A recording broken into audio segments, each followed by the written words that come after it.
How's it going, everybody? Joey64 here with part 8 of Super Mario Odyssey. We are here in Shavira, the Snow Kingdom, the Cake Thief's Parting Gift. Welcome back. It's been a little bit, at least a little bit since I've recorded. Yeah, I don't know, it's been a while since then. Poor Mario's cold. We are not wearing the whitey attire for this at all. Like, Mario has a little business suit. I don't really change my clothes that much in this game. Like, I'll change it occasionally if I feel like it suits the mood or if I feel like it. But the few times I've played through this game, I never really changed my clothing. Like, I think my Force God, I did that a lot, but that's because, you know, you kind of had all the magic of the Force, the start in the game and all that. But here, I just made it because I want to keep the flow of the playthrough going. But I thought it'd be funny to do the little suit thing with the man back in New Donk, which that was a while ago. These poor little dudes. Yeah, so this is Shavira Town. I don't know if I'm pronouncing that right, so if I'm saying it wrong, oh well. So this is the home of these little snowmen Eskimo dudes, where they basically, they're just little balls of snow. They're not made out of snow, they're like little, we'll see some of them later on that aren't like all covered, like these are all covered up, all nice and cuddly. But later on we'll see ones that are like have less clothes and we'll actually see, but they're more fluffy. They're like little fluff balls. I think that's the best way to put it. But this is honestly, for lack of a better term, this is a very adorable place. Like you had the little dude like bye, like waving his little sleeve around, you can't see his hands. They have very small hands. I can't wait to we actually get to see what they look like fully. Look at that. Like even like he's sad, he's angry, but like they're still just so adorable. That's like my biggest thing. So the big thing here is they have like these race courses you can go on, and they do a bunch of racing tournaments. But because of Bowser, they have not been able. Bowser basically ruined the racing tournaments for them with this big blizzard that we saw earlier. Normally it's not, the blizzard isn't that bad. Like, it's not that, like, the snow isn't that harsh, but because of what Bowser did, well, now they're stuck in this, endless blizzard, which is why we barely could have seen anything earlier. Once we actually beat this area, right before we go into the Odyssey, I'll show off a little bit, you'll see all the stuff, you see how the place really looks, put it simply. But, like I said many times before in this playthrough, we'll mainly just focus on the story. I still haven't 100% this game to this day, to be honest. And I don't know if I ever will. I've thought about it. If anything, I could see myself maybe doing it for like a charity live stream or just a live stream in general. I don't know. I don't see myself doing it unless the series that's really good. Which so far, as of now, parts 1 and 2 have been uploaded and it's done fairly well. So I thank you all for your support. Any support's appreciated, honestly. I always love. It makes me happy to see I'm making y'all happy, to put it simply. That's the whole point of this. Anyhow, so this game, this kingdom in general, I don't feel like there's a lot to talk about.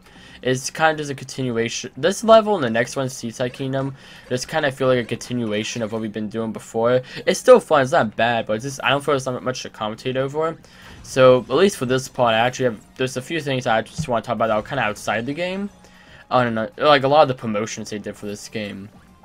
First of all, if y'all remember back in E3 2017, this is way back, a couple years ago. Wow. So, no, it's crazy that E3 isn't happening this year. This is 2020 when it's being uploaded and recorded. It's crazy that E3 isn't happening this year, like at all. Well, like obviously we all know why, but this is kind of weird to think about. It's just such a big gaming tradition, but I think it's like summer gaming or summer game something's going on with a bunch of companies getting together to do something. It's like E3, but it's not ran by. I forgot. There's the name of the company that like E3 is. That runs E3 and all that. I forgot. Well, really, I guess E3 is not just video games. It's a lot more than that. It's also like Samsung, Apple, all of them. They also go to those things. It's electronic. It's like E3. What does that stand for? Electronic Consumer Convention or Expo? Electronic Consumer Expo. I believe that's what it's called. What it's actually called. Like that's what the E3 acronym stands for, something like that. But yeah, it's not just, it's mainly gaming, but that's like the big thing everyone knows it for. But yeah, it's actually more than that. I didn't know that until recently, actually, probably about a few years ago, probably 2018, 2017. But getting back on track, I guess. So back in 2017, you know, Nintendo has still booths every year. Like, I think the year before it's Breath of the Wild themed and all that. But they had a Mario Odyssey one, and I didn't go to E3. I've never been there before, but because it's expensive. But anyhow, I just remember that booth. They had like probably almost everything you could capture in like a real life statue form, and they had all designed like New Donk City. It was actually really cool. Even like just watching like a video of it, like just seeing like the video of it on like YouTube and all that, people streaming it or whatever. It was just something really neat to see all that stuff. It's like, I don't know, I always find that stuff interesting, like these displays on that. It's like, when are they ever going to use these displays again, you know? You see this all the times with video games where, or just anything in general, they have these big posters or, and what do you call them? Posters and like statues and all that, where they'll be advertised as sort of game or movie or whatever, but then like what happened? I'm assuming they probably keep them in the warehouse somewhere. I know Sega keeps a lot of those statues on, and they'll display them in like their headquarters and all that.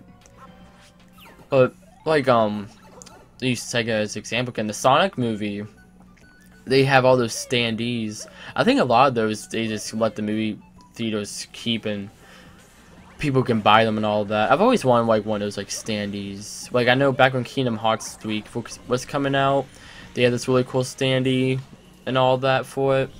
I was like, dang, that's really cool. But like it would also take up like it would take up like probably like 2 average size closets. I don't know a good way to explain this shape just in general. It was big, I remember that.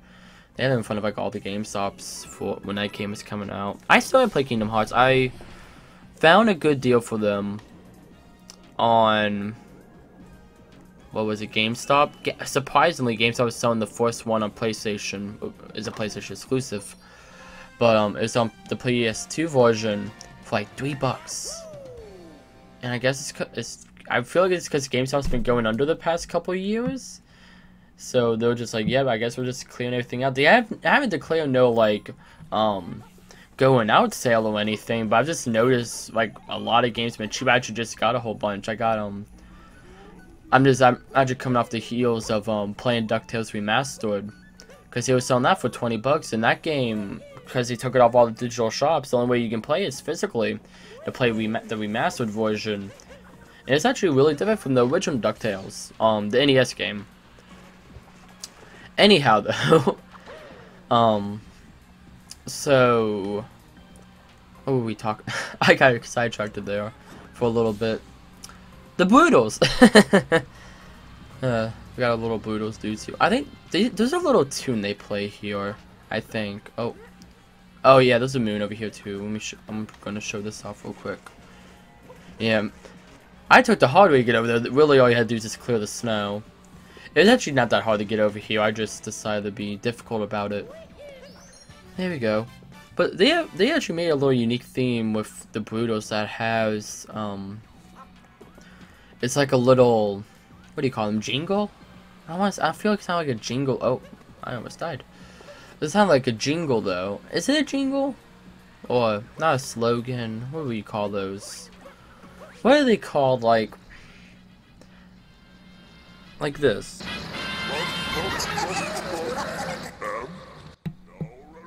So the little thing I just had there was like dun dun dun dun dun dun dun. I keep thinking like slogan. It's not a slogan. This is the same boss fight from before, also from Lake Kingdom. Same thing, just no, not icy environment, so it's a little harder. It's not a slogan. It's not a jingle. There was a word for this, for, like stuff on commercials, like. Oh, you know, got like the Oh Wiley or whatever, like oh Wiley, like that. It's like there's a word for that. It may be a jingle, and I'm just sitting here being dumb about it. I don't know. It may just be called a jingle. I'm gonna have to Google that after this. Stay tuned for part 9. I'll give you the answer if I decide to remember. But yeah, this boss fight's pretty simple. But no, going back to what I want to talk about, like when they were advertising this, another thing they had was I actually have it. It's a part of my collection. The Super Mario cereal. I'm gonna have to show y'all a photo of this. But they had a cereal. I believe it was a Kellogg, like the Kellogg cereal brand and all that. And it was just normal like cereal with marshmallows in it, but it was Mario themed. And I remember thinking that was so cool because when do we get like video game cereal anymore? Like that was a big thing in the 80s and 90s, but since like now, like no, we don't really get that anymore. So I remember when I first saw that, I was like, oh my gosh, that's so cool. I think I bought like 3 boxes. I have 1 box that's not closed. I mean, that is closed, it's unopened. That sits there. That's also my, I guess it's technically part of my amiibo collection because it does have an amiibo on it. But then I also just have an empty box that's actually for my amiibo collection, so if I want to scan amiibos. And then I ate that one, and then I got another one just to eat and throw away. Because I don't eat cereal a lot. I really don't. I don't know. I'm not much of a cereal person. I'm more of like a breakfast bar person. Like a granola bar or a Belvita. Occasionally some Pop-Tarts. Pop-Tarts are always good. Really, this is the most off-topic episode I've had in a long time. I'll also see the blizzards are cleared up. That's not actually what the outside world looks like. Well, that sounds weird, but that's just the race course. When we're going to see later, we'll see like a full thing. But I think it's really cool that you can see a little race course here. And that big plateau in the middle is where the big old cake used to be. But Bowser stole it for his wedding. Kind of the main plot of this entire game. I gotta say, I really love how they have the whole thing. It's like, okay, everything's a part of Bowser's wedding, so every world has a purpose. Also, you kind of see these are those little 4 balls. Now that some of them don't have as much clothes on them. They just got a little ski caps. I guess they're not skiing. Those are just little, like, snow hats. There's probably a popular tone for those, too. Like, the little hats that are, like, they have, like, the little snowflake design. And then they got, the little, like, puffball on the top. I don't really know what those are called, except for puffballs. But y'all probably know what I'm talking about. Y'all know what I'm talking about. Y'all know what I'm talking about. But, here's another one of those little dudes. Look at their little arms. They don't have that big of arms. They're very flat, too. They're just so spherical. Oh, he's so sad, too. Look at him. Honestly, that's me, but he's like, why are they being so serious? Of course, we can capture him against his will, because he doesn't have a hat. So this is how he weighs. This is another new capture, of course. This is these little snow dudes. You get to press B to bounce. You can also shake the control of the bounce. And the more you bounce, the more, like, you bounce, like, you see right there, you can kind of see the little sparks come off of him. You bounce higher and higher every consecutive bounce, which you're going to want to use to your advantage up here for the race. And of course, our prize is a multi-moon. So this place this is a pretty low-key kingdom, which is what I like about it. It's very low-key. It's just kind of a nice, here we go, a fun little side kingdom. Now, it doesn't have this big boss or anything, or Bowser's looming. Like I see, I smashed it all into one part. And yes, this is with editing, but even if I did do this without editing and all that, it probably would have been right below 25 minutes, right around 25. It was fairly short. Of course, it's shortened it just to take out the extra fluff. Anyhow, these are the races. Basically, you just gotta bounce. It's so much fun, and I wish there were more. This is the only course. I would have loved for them to make more courses. I would play a whole game like this, honestly. Obviously, going to have to probably make it a bit more in depth, but I love this so much. I remember back when doing my first playthrough, I would just come back here just for fun, and like you don't get anything else. You just get the one multi-moon, and that's it. You may get one more moon from doing it a second time, I'm not sure. So I could be wrong on that, but I know you get this one multi-moon. You may get one other move just by maybe doing like a time attack, so there is a time attack mode with it. But like, it's already tracking your time right now in the normal ways, so there's not really much to do. I don't know, it kind of makes me sad, 'cause I really like the thing. Oh, that dude was going backwards. I really do enjoy it, it's just, you know, I wish they made more with it. I really did. I don't know, maybe some hack or some fan mod or whatever can make some mods with the game and make more courses. I would love that. I would actually consider getting a modded finding myself a modded Switch just so I can play a modded version of that, honestly. Like, more courses. I don't know, I just really like it. Anyhow, did I win? Supersonic Snowman. The pink and green look so sad. This can't be. But all the 3 racers that were going on, they were just kind of like, oh yeah, good job. But the 2 that were like second and third are so sad. Oh, so look at all those dudes. So many little snowmen. Well, like, they're not snowmen, but like, those men in the snow. That's why I keep calling them snowmen. Anyhow, they were themselves another multi-moon. And probably the most...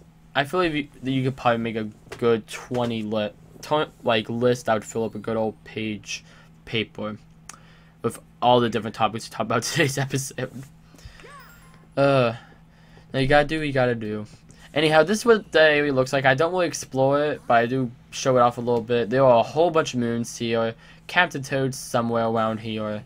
Uncle Amiibo and the blue toad are there. You got some purple coins back here, of course. And, yep, gotta get both. There we go. And that's basically it. There's not much else to this kingdom. Of course, there are like the little areas you can explore, but it's just like every kingdom. They have little side challenges all over the place. But that is it for today's episode, everybody. Filling up the Odyssey once again for 108 moons. The Odyssey has powered up.